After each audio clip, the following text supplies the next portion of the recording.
सो अभी तक हमने देखा कि रूनिंग की मदर रूनिंग को रोकते हुए बालकनी से गिर गई, तो वहीं येलिन भी रूनिंग को बचाने के चक्कर में मर जाता है। इसलिए ये सब देख रूनिंग को बिल्कुल भी यकीन नहीं आया कि उसकी लाइफ में ये सब क्या हो रहा है, इसलिए वो भी तभी वहीं पर बेहोश हो गई। जिसके बाद अब नेक्स्ट सीन में रूनिंग को हॉस्पिटल में दिखाया गया, जिसके पास कैटी और चैनमो ये दोनों हैं। इसलिए जब जैसे रूनिंग को होश आया तो वो पूछने लगी कि तुम दोनों यहाँ क्या कर रहे हो। तो तब कैटी काफ़ी बुरी तरह रोते हुए उसे सब बताने ही वाली थी, लेकिन चैनमो ने उसे चुप करा दिया। तो तब कैटी ने उसे बस इतना ही बताया कि तुम पूरे 2 दिन से बेहोश थी, तुमने जब से कुछ खाया भी नहीं, इसलिए बताओ मैं तुम्हारे लिए क्या लेकर आऊँ। रूनिंग हैरान हुई कि क्या सच में मैं यहाँ पूरे 2 दिन से हूँ। कैटी बताती है कि हाँ, और पूछने लगी कि क्या तुम्हें उस दिन का कुछ याद नहीं। तो तब रूनिंग याद कर ही रही थी कि तभी येलिन की मदर गुस्से से वहां आई और डायरेक्ट रूनिंग का गला पकड़ लेती हैं, उसे जान से मारने के लिए, ये कहकर कि तेरी वजह से मेरा बेटा येलिन दुनिया छोड़कर चला गया, जबकि तुझे मरना चाहिए था। कैटी और चैनमो उन्हें रोकने की पूरी कोशिश कर रहे थे, लेकिन वो बिल्कुल भी रुकती नहीं, क्योंकि उन्होंने अपना बेटा खोया है।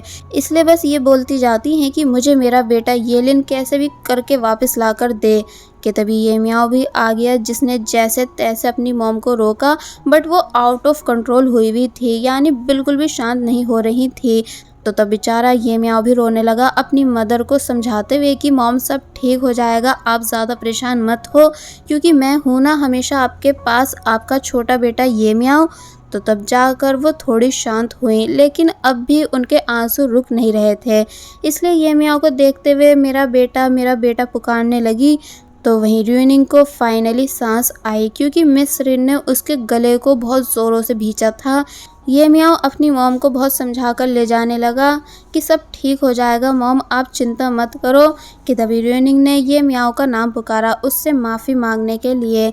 तो तब ये म्याओ ने तो बिल्कुल भी रूनिंग की तरफ नहीं देखा, मगर मिस रिन रूनिंग से बोली कि तेरी माँ भी मर चुकी है, यानी वो भी अब इस दुनिया में नहीं रही, जिसकी जिम्मेदार सिर्फ तू है।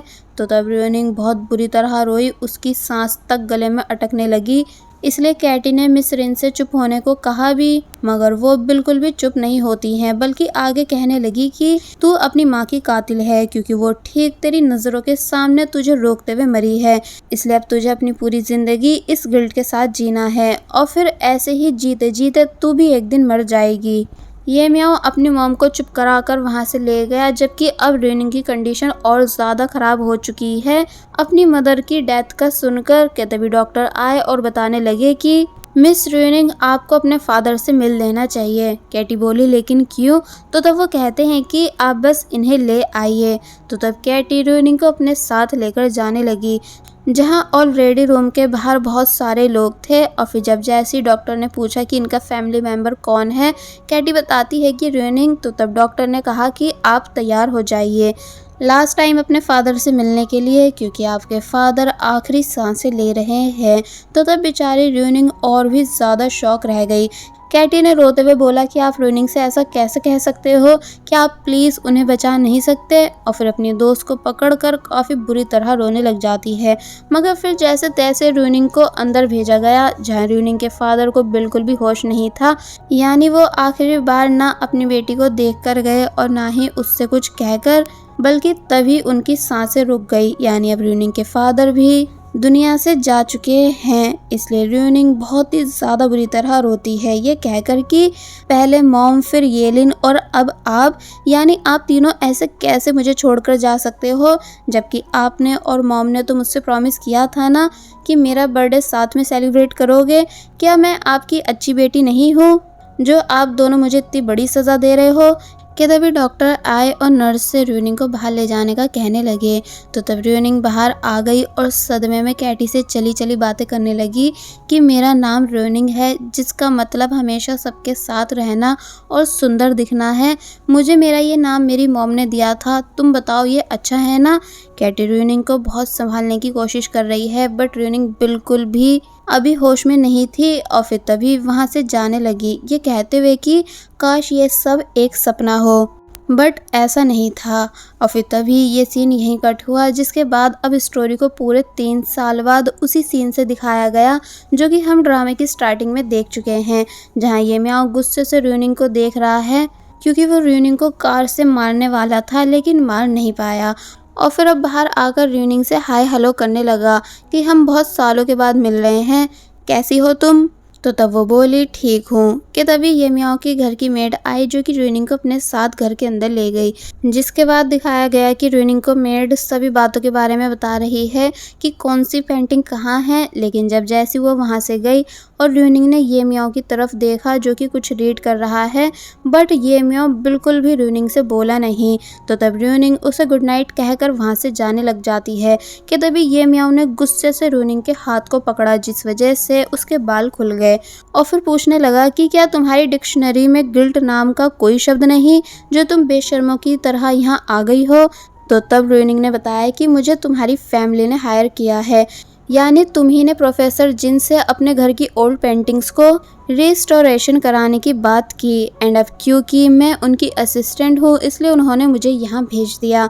बट अगर तुम मुझे बर्दाश्त नहीं कर पा रहे हो तो प्रोफेसर जिन से कहकर मुझे फायर करा सकते हो। तो तब ये मियाओ बस र्यूनिंग को देखता ही रह गया।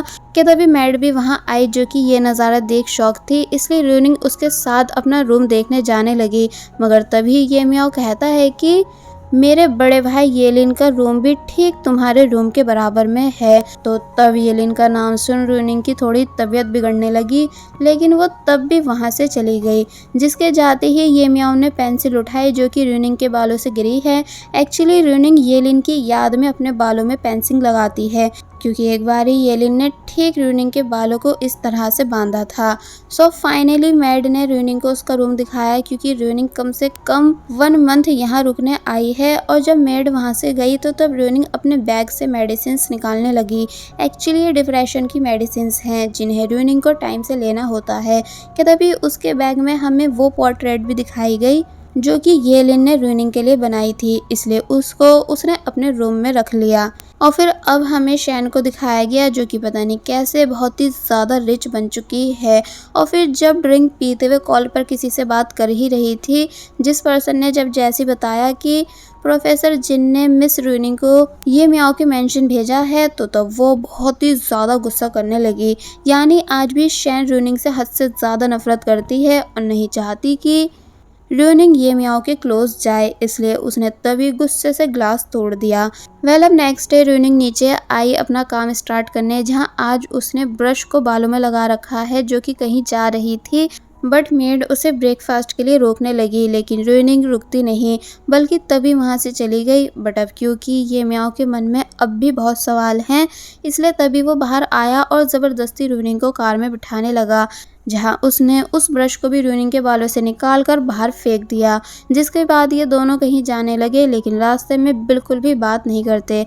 और फिर अब ये मियाओ र्यूनिंग को एक जगह लाकर पूछता है कि आखिर तुम इतनी शांत कैसे हो सकती हो, यानी क्या तुम्हें मुझे कुछ एक्सप्लेन नहीं करना, और क्या तुम्हारे मन में कोई सवाल नहीं मुझसे पूछने के लिए?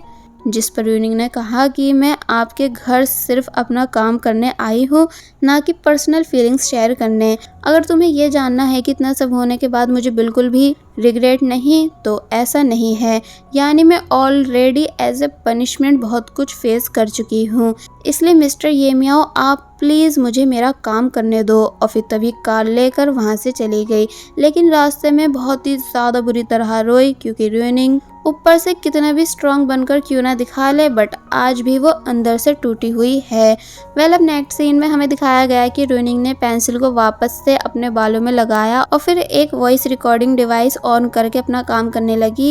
एक्चुअली र्यूनिंग की हैबिट है काम के साथ साथ छोटे छोटे नोट्स भी बनाना, जिन्हें वो पहले रिकॉर्ड करती है एंड देन बाद में कॉपी में लिख लेती है।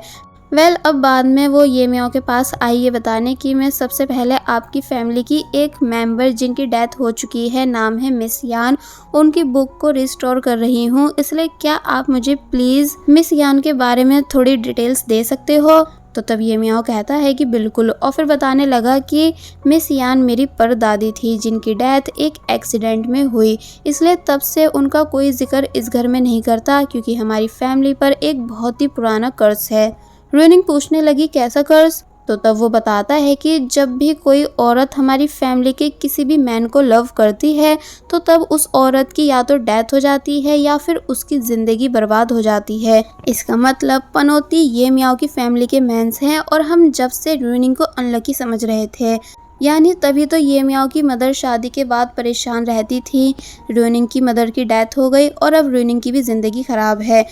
लास्ट में ये मियाओ ने ये भी बताया कि मेरी परदादी ऊंचाई से गिर के मरी थी। तो ये सुनते ही रुइनिंग को अपनी मॉम का सीन याद आने लगा, क्योंकि उनकी भी तो ऊंचाई से ही गिरकर डेथ हुई है। इसलिए तभी यहाँ रुइनिंग की तबीयत बिगड़ने लगी और वो कोई बहाना कर वहाँ से जा ही रही थी कि तभी ये मियाओ बोला कि तुम अपनी इन मेडिसिन को लेने जा रही हो, है ना। तो तब रुइनिंग शॉक रह जाती है कि भला तुम्हारे पास ये मेडिसिन कैसे। एक्चुअली जब ये मियाओ ने रुइनिंग को कार में बिठाया था तो तब कार में रुइनिंग की मेडिसिन गिर गई थी। इसलिए अब प्रेजेंट में ये मियाओ रुइनिंग को डांटने लगा कि तुम आखिर ये मेडिसिन ले कैसे सकती हो, पता भी है इसके कितने साइड इफ़ेक्ट्स हैं।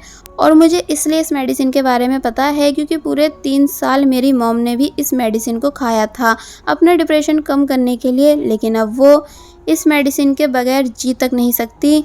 तो तब रुइनिंग कहने लगी कि हाँ, मुझे इस मेडिसिन के बारे में A to Z सब पता है, लेकिन मैं इसे अपनी खुशी से लेती हूँ। और फिर तभी वहाँ से जाने लगी कि तभी ये मियाओ ने पूछा कि क्या तुम मुझे मेरे बड़े भाई येलिन के आखिरी वर्ड्स बता सकती हो कि उन्होंने तुमसे उस दिन क्या बोला था, क्योंकि सिर्फ तुम हो जो मेरी भाई की डेथ होने से पहले उनसे मिली थी। तो तब ये बात सुनते ही रुइनिंग वहीं स्टॉप हो गई और बस फिर इसी सीन के साथ पार्ट 14 यहीं पर एंड हो जाता है। There was a time when you had me falling to the ground.